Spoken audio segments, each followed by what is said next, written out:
ഈശ്വര, നാം ഒന്ന് പിഴച്ചല്ലോ. പറഞ്ഞ കാര്യങ്ങൾ സത്യമാണ്. ശ്രീലക്ഷ്മിയുടെ അമ്മയെന്നുള്ള വിളിയിൽ ഞാൻ കാണുന്നത് രാജനന്ദിനിയെ തന്നെയാ. അല്ല മദർലോ, ബ്രദർലോയെ അവരെന്താ വിളിച്ചിരുന്നത്?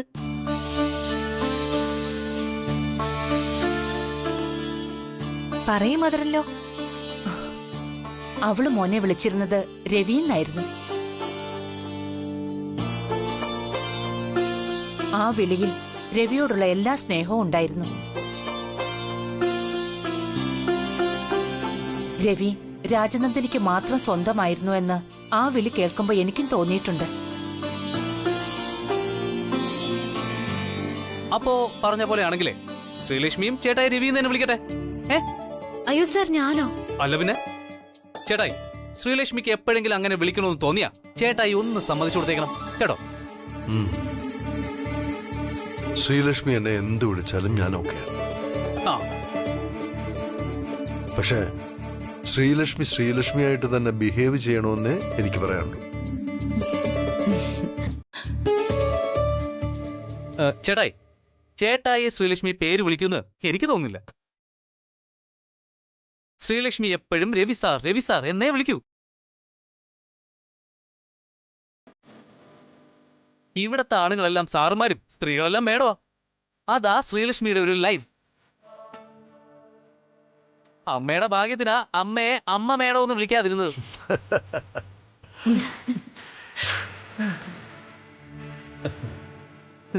ശരി മക്കളെ, നിങ്ങൾ എല്ലാരും പോയി ഫ്രഷ് ആയിട്ട് വാ, നമുക്ക് ഭക്ഷണം കഴിക്കാം. നല്ല ഐഡിയ. ചെല- വാ സാന്ദ്ര.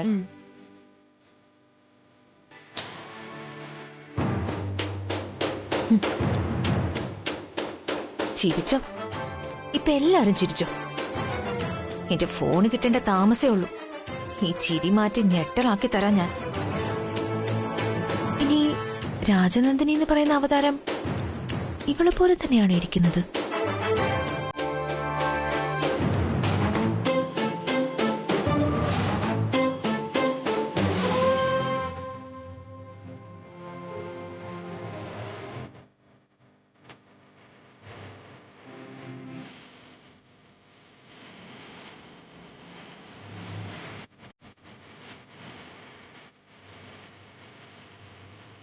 ഇന്ന് ഓഫീസിൽ വെച്ചും ആ കണ്ണാടിയിലും കണ്ട സ്ത്രീ ആരായിരിക്കും?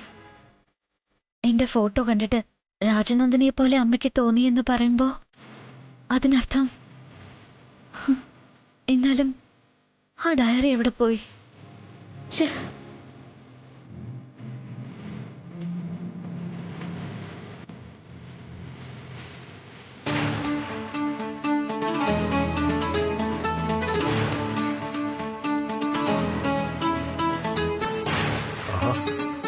താൻ ഉറങ്ങിയില്ലായിരുന്നു? ഞാൻ കരുതി താൻ ഉറങ്ങിക്കാണുമെന്ന്. ഞാനിത് ഉച്ച മുതൽ ശ്രദ്ധിക്കുന്നു. തനിക്കിത് എന്തു പറ്റി? ഓഫീസിൽ പോയപ്പോഴും റെസ്റ്റോറൻറ്റിൽ പോയപ്പോഴൊക്കെ തന്റെ മൂഡ് കംപ്ലീറ്റ് ഔട്ടായിരുന്നല്ലോ. ശരിക്കും അപ്പോഴൊക്കെ ഏതോ ഫയല് കാണാത്തതിന്റെ ടെൻഷനായിരിക്കുമെന്നാണ് ഞാൻ കരുതിയത്. പക്ഷെ സംഭവം അതല്ല, വേറെ എന്തോ ആണ്. വേറൊന്നുമില്ല സർ, എനിക്ക് ടെൻഷനൊന്നുമില്ല. സാറിന് തോന്നിയതാവും. ശരി, സമ്മതിച്ചു, എനിക്ക് തോന്നിയതാണ്. ഇനി അഥവാ അങ്ങനെ എന്തെങ്കിലും ഉണ്ടെങ്കിൽ പോകാൻ എൻ്റെ കയ്യിലൊരു സൂത്രപ്പണിയുണ്ട്. അതെന്താന്നല്ലേ?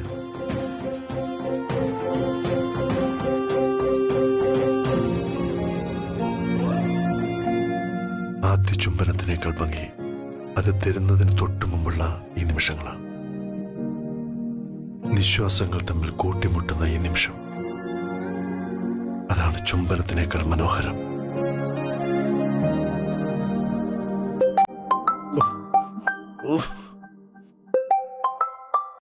ഹലോ രാജാ.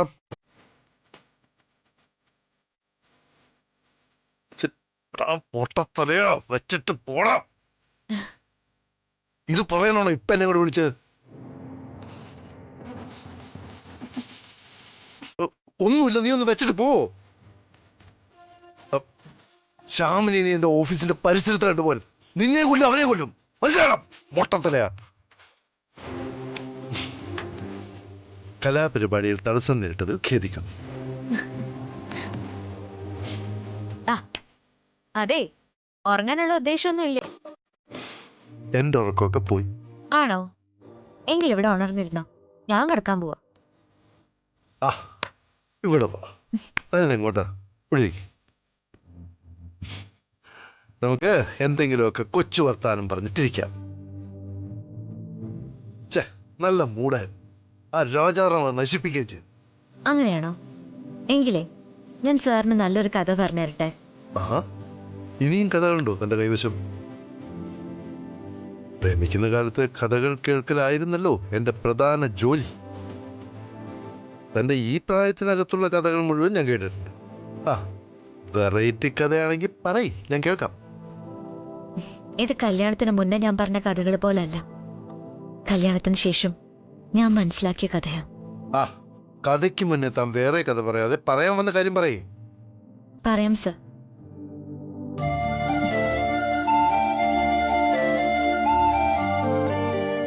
ഒരു പാവപ്പെട്ട വീട്ടില് ജനിച്ചു വളർന്ന ഒരു പെൺകുട്ടി. അവൾക്ക് അച്ഛനും അമ്മയും ആയിരുന്നു ലോകം. ആ കുട്ടി ആരാണെന്ന് ഞാൻ പറയട്ടെ. ശ്രീലക്ഷ്മി. പ്ലീസ് സർ, മുഴുവൻ കേൾക്ക്. അതിനിടയ്ക്ക് ഒരു സംസാരിക്കല്ലേ. ഓ ശരി ശരി, പറഞ്ഞു. ഒരു ദിവസം ആ പെൺകുട്ടി തന്റെ ജീവിതത്തിൽ ഒരിക്കലും കാണാൻ പോലും സാധ്യതയില്ലാതിരുന്ന ഒരാളെ പരിചയപ്പെടുന്നു. ഓക്കേ. പല സാഹചര്യത്തിൽ കൂടി അവര് പോലും അറിയാതെ അവർ തമ്മിൽ പ്രണയത്തിലാവുന്നു. ഈ ലോകത്തുള്ളതെല്ലാം മറന്ന് അവര് പരസ്പരം പ്രണയിക്കുന്നു.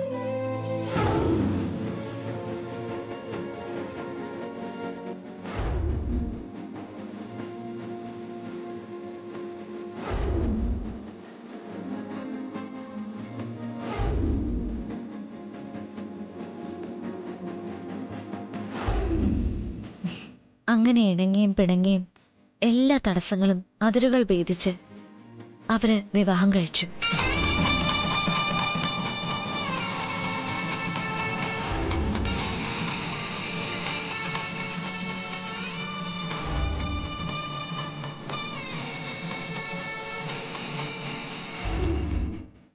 അയാളുടെ പ്രണയം അത്രമേൽ ശക്തമായതുകൊണ്ടാവാം മരണത്തെ മുഖാമുഖം കണ്ടിട്ട് പോലും അവളുടെ ജീവിതത്തിലേക്ക് തിരിച്ചു വന്നു.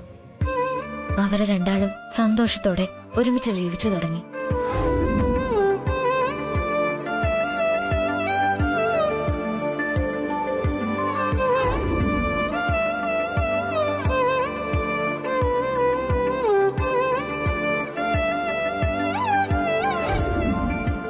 പിന്നീട് എപ്പോഴോ അവളെ തിരിച്ചറിയുന്നു.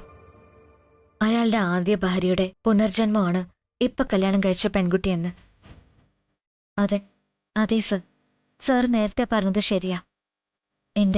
അതായത് ശ്രീലക്ഷ്മിയുടെ കഥ തന്നെയാ ഞാനിപ്പോ സാറിനോട് പറഞ്ഞത്. ഇനിയും സാറിനെ പ്രണയിച്ചു മതി വരാത്ത സാറിന്റെ ആദ്യ ഭാര്യ രാജനന്ദനയുടെ പുനർജന്മമാണ് സർ ശ്രീലക്ഷ്മി എന്ന ഞാൻ.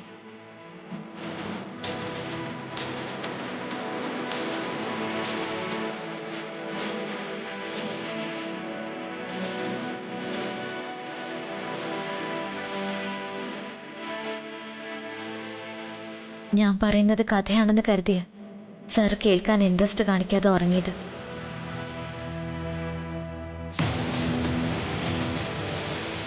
പക്ഷേ ഞാൻ പറഞ്ഞത് കേവലം ഒരു കഥയല്ല സർ. ഒരു കാലത്ത് സാറിൻ്റെ ഭാര്യയായിരുന്ന രാജനന്ദനിയുടെയും ഇപ്പോഴത്തെ ഭാര്യ ശ്രീലക്ഷ്മിയുടെയും ജീവിതമാണ്. ഞാനും രാജനന്ദനി ഒന്നാണ്. അതുകൊണ്ട് തന്നെ രാജനന്ദനിക്ക് സംഭവിച്ചത് എനിക്കും സംഭവിക്കും എന്നല്ലാതെ വേറെ ഒരറിവും എനിക്കൊന്നിനെക്കുറിച്ചുമില്ല. അതറിഞ്ഞാലേ രാജനന്ദനിക്ക് സംഭവിച്ചതും എനിക്ക് സംഭവിക്കാനുള്ളതും എന്താണെന്ന് അറിയാൻ പറ്റൂ. അതിനാദ്യം വേണ്ടത് ആ ഡയറി എവിടെയാണെന്ന് കണ്ടുപിടിക്കലാണ്. ഇപ്പോൾ അതിലെ ഓരോ അക്ഷരങ്ങൾക്കും എൻ്റെ കൂടെ ജീവന്റെ വിലയുണ്ട്. ഉടനെ കണ്ടുപിടിക്കണത്. അതേ രാത്രിയെങ്കിൽ ഈ രാത്രി.